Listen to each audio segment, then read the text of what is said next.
የ2023 የበጋ ወራት በሩሲያ ውጥረት ያየለበት ጊዜ ነበር። ቫግነር የተባለ ቅጥረኛ ተዋጊ ቡድን በፕሬዝዳንት ቭላዲሚር ፑቲን አስተዳደር ላይ አመጾ በሞስኮም ውጥረት ነክሶ ሽብርም ተነስቶም ነበር። በአሁኑ ወቅት ሕይወቱ አልፏል የተባለው አሁን ላይ ሕይወቱ እንዳለፈ የሚነገረው ቬግኒ ፕሪጎዚን የሩሲያ መከላከያ ከፍተኛ አመራሮችን ልክ አስገባለሁ ብሎ ዝቶ ወደ ሞስኮ መገስገስ ጀምሮም ነበር። ይሁን እንጂ በፕሬዝዳንት ቭላዲሚር ፑቲን አስተዳደር ላይ አመጽ አስነስተው ወደ ሞስኮ ሲገሰግሱ የነበሩ የቅጥረኛው ቫግነር ቡድን መሪ የጦር እንቅስቃሴያቸውን ለማቆም ተስማምተው ካገር ወጡ። እጅግ ሚስጥራዊ እንደሆነ የሚነገርለት ይህ ቡድን ዋና ተግባሩ ተቀጥሮ መዋጋት። ይህ የሩሲያ የቅጥር ተዋጊዎች ስብስብ ሩሲያ በሌሎች ሀገራት ላይ ለሚኖራት ፖለቲካዊ ፍላጎት ወታደራዊ ምላሽ የሚሰጥ ድርጅት እንደሆነም አንዳንድ ተንታኞች አስተያየታቸውን ይሰጣሉ። ምንም እንኳን ይህ ቡድን ከሩሲያ ጋር በተደጋጋሚ ይነሳ እንጂ ሞስኮ ከዚህ ቅጥረኛ ቡድን ጋር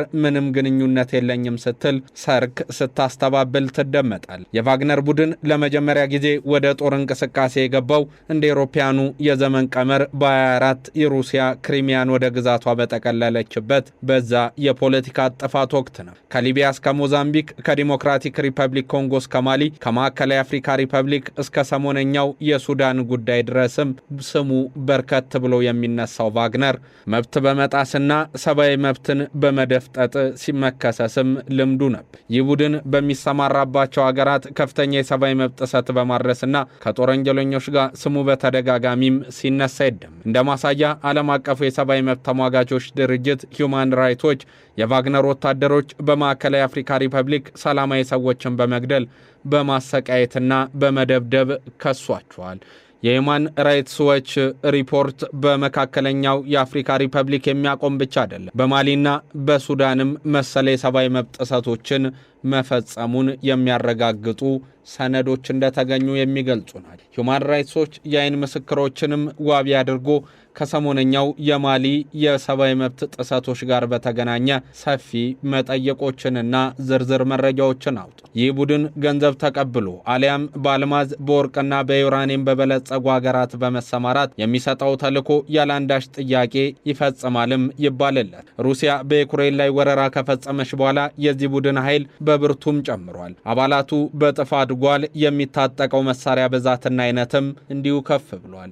ዩናይትድ ኪንግደም ሩሲያ ዩክሬን ላይ ወረራ መፈጸሟን ተከትሎ በዩክሬን የሚገኙ የቅጥረኛ ቡድኑ ተዋጊዎች ቁጥር ከ1000 እስከ 20000 ማደጋቸውን ይፋ አድርጋ ነበር። በአንድ ወቅት ቫግነር አብዛኛውን ጊዜ አባል አድርጎ የሚመለምላቸው ስራ አጦች የጦር አዋቂዎችና በሩሲያ ብሔራዊ ስሜት ተነሳስተው በተዋጊነት ለማገልገል ፈቃደኛ የሆኑ ግለሰቦችን እንደሆነም ይነገርለታል። በሩሲያ ዩክሬን ጦርነት ብዙ አባላቱን ያጣው ቫግነር አዲስ አባላትን ለመመልመል ወደ ሩሲያ እስር ቤቶች ፊቱን ያዞረበት ጊዜም እንደዚሁ የሚረሳ አይደለም። ፖለቲካዊ ጫናው፣ ኢኮኖሚያዊ ፈርጣማነቱ የሚነሳው ቫግነር ዛሬም ቢሆን ከቭላዲሚር ፑቲንና ከክሪሚያ ቤተ መንግስት ጀርባ ያለ የተባለለት ደጀን እንደሆነ ይገለጻል። የቅጥረኛው ቡድን መስራችና መሪ የነበረው የቬግኒ ፕሪጎዚን በዩክሬን ጦርነት ውስጥ ለሩሲያ የሚዋጉ ወታደሮችን ከእስረኞች መካከል ሲመለምል ሾልኮ በወጣ ተንቀሳቃሽ ምስል መታየቱም ጉዳዩን የሚያጠናክረው ነበር። አሁን ፕሪጎዚን የለም።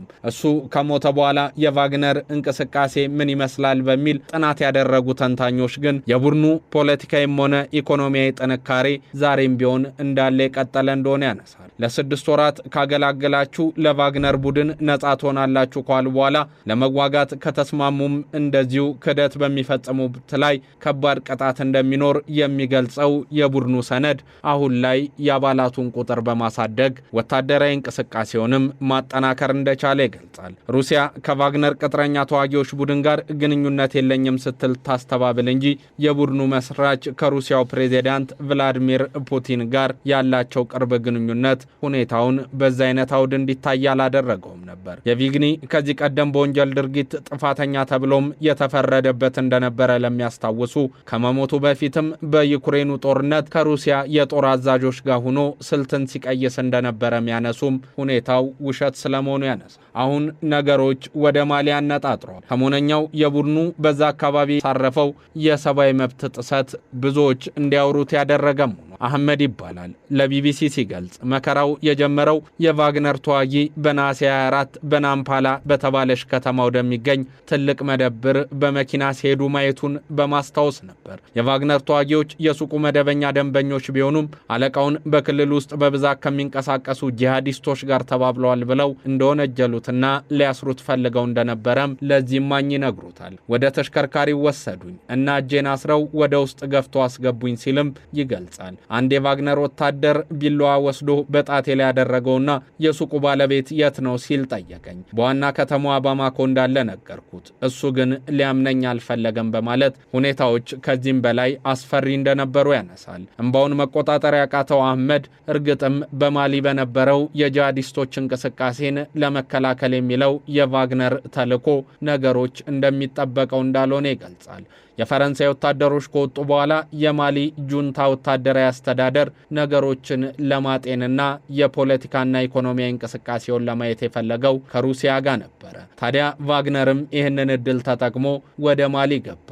እኛ ግን ስቃይ በዛብን ሲል ሁኔታውን ያስታውሷል። በተለይም ከሞሪታኒያ ጋር በሚያዋስኑ በረሃማ አካባቢዎች የነበሩ ተልዕኮዎች እጅግ በርከት ያሉ የሰብአዊ መብት ጥሰቶች የተፈጸሙባቸው እንደነበሩም ያስታውሳል። በዚህ አካባቢ የነበሩ እንቅስቃሴዎች ሁሉም ጂሃዲስት ተብሎ የሚታይበት፣ ጠርዘኛ ድርጅቱ አመራሮች የት ናችሁ ተብለው ንጹሃን የሚገደሉበትና ካልጠቆሙም ለበዛ ፍዳ የሚዳረጉበት እንደነበረ ይህማኝ ያነሳል። አሁን ላይ ነገሮች በማሊ አስከፊ ሁኔታ ውስጥ እንዲገቡም ካደረጉ ቡድኖች ውስጥ ቫግነር አንዱ እንደሆነ ያምናል። አዎ ቫግነር በዛች ሀገር ባደረሰው በርካታ የሰብአዊ መብት ጥሰቶች ምክንያት ሊከሰስ ይገባል የሚሉ ድምጾችም ተበራክተው እየተደመጡ፣ ቫግነር ግን ዛሬም መሪውን ፕሪጎዚንን ቢያጣም ፖለቲካዊ ጥንካሬውና ወታደራዊ ፍርጥምናው የከዳው የማሊው ሪፖርት ብዙ ነገሮች የወጡበትም ሆኖ እየታየ ነው። ሁማን ራይትስ ዎችና ዓለም አቀፉ የሰብአዊ መብቶች ኮሚሽንም ነገሩን እልቂት የዘራ ሲሉ ገልጸውታል። ቫግነር ዛሬም ቢሆን በጦርነት ውስጥ አለ። በሱዳን ላለው እልቂትም ዋነኛ ተጠያቂው እሱ እንደሆነ የሚስማሙ ብዙሃን ናቸው።